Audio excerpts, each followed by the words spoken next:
আমরা আজকে আমাদের দুইটা ক্যাটাগরিতে জব অফার করছি। একটা হচ্ছে আমাদের কন্ট্রাকচুয়াল পজিশন, একটা হচ্ছে আমাদের পার্মানেন্ট পজিশন।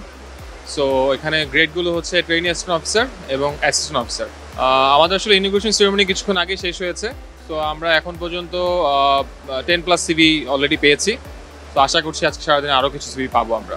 অ্যাকচুয়ালি আমাদের অনেকগুলো বিজনেস কনসার্ন আছে, তো যার মধ্যে আমাদের সেলস ডিপার্টমেন্ট আছে, মার্কেটিং ডিপার্টমেন্ট আছে, অ্যাকাউন্টস অ্যান্ড ফাইন্যান্স আছে, এইচআর ডিপার্টমেন্ট আছে, দেন আমাদের কিছু টেকনিক্যাল হ্যান্ড আছে, সার্ভিস সেন্টার আছে, ফ্যাক্টরি আছে।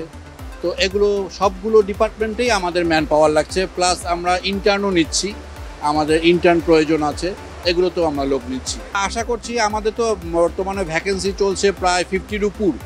সো আমরা ওই রকমই খুঁজছি আর কি।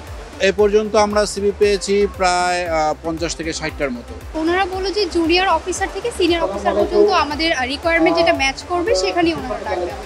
আমরা বিভিন্ন ডিপার্টমেন্ট যেগুলো স্টকগুলোর সাথে খুঁজে দেখতেছি, তাদের কাছ থেকে আমরা জিজ্ঞেস করতেছি যে আমাদের রিকোয়ারমেন্টগুলো কী লাগবে বা আমাদের কোন কোন স্কিল ডেভেলপ করা লাগবে তাদের পোস্টের সাথে ম্যাচ করার জন্য। তো আমরা ঘুরে ফিরে আমরা দেখলাম যে আমাদের ইকোনমিক্স ডিপার্টমেন্টের সাথে ব্যাংকগুলো যাচ্ছে, তাই সেখানে আমরা সিভি ড্রপ করেছি। টোটাল সোফার 44 কোম্পানি আমাদের কাছে এসেছে today. I believe it's a big number. বিভিন্ন ধরনের কোম্পানি এসেছে। আপনার এখানে আইটি কোম্পানি আছে, যেমন আদার্স রিনিউয়েবল এনার্জির উপরে কাজ করে রহিমা আফরোজ আছে, তারা এসেছে। আমাদের টাটা সেলার যারা তারা ওনারা এসেছে। চাইনিজ একটা কার কোম্পানি আপনারা নাম শুনে থাকবেন, বিইউডি, ওয়ার্ল্ডের সবচেয়ে পপুলার কার এখন। ওদের যারা সেলার তারা আমাদের কাছে এসেছে। I mean, so many top companies in Bangladesh, they came today here at BUBT. Not only যোগ্যতা, তারা আসলে সব কিছুই চাচ্ছে, ডিটেলস চাচ্ছে, যে মানে ইনফরমেশন ভিত্তি থেকে তারা অ্যাসেস করবে রিক্রুট করার আগে। তারা ডিটেলস ইনফরমেশনগুলো নিয়ে যাচ্ছে এবং তারা আসলে স্পিকিং স্কিলটাও দেখছে, তারপরে সার্বিকভাবে তারা অ্যাসেস করবে। এটা একটা হিউজ ইম্প্যাক্ট আছে।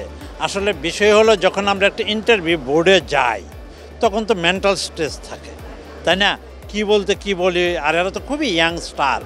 সেই জায়গায় এই স্ট্রেসটাকে রিডিউস করার জন্য এই ফ্যাটটা অত্যন্ত গুরুত্বপূর্ণ। তার মানে ইন্টারভিউতে যাওয়ার আগেই তার কিন্তু একটা ব্রিজ হয়ে গেল। আর একটা স্টুডেন্ট যখন ইন্টারভিউ যাবে, এটা 1 থেকে 2 বছর লাগতে পারে, 6 মাস লাগতে পারে।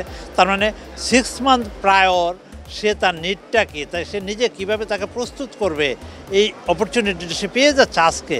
এটা একটা বিরাট অপরচুনিটি আমি মনে করি স্টুডেন্টদের জন্য। আমার জানা মতে অন্যান্য ইউনিভার্সিটিকে আমরা বাদ দিচ্ছি না। হ্যাঁ, আজকে আমাদের ইউনিভার্সিটির প্রায়োরিটি আছে, but that's a very good question. আমি মনে করি যে এটা এক্সপ্লোর করা উচিত।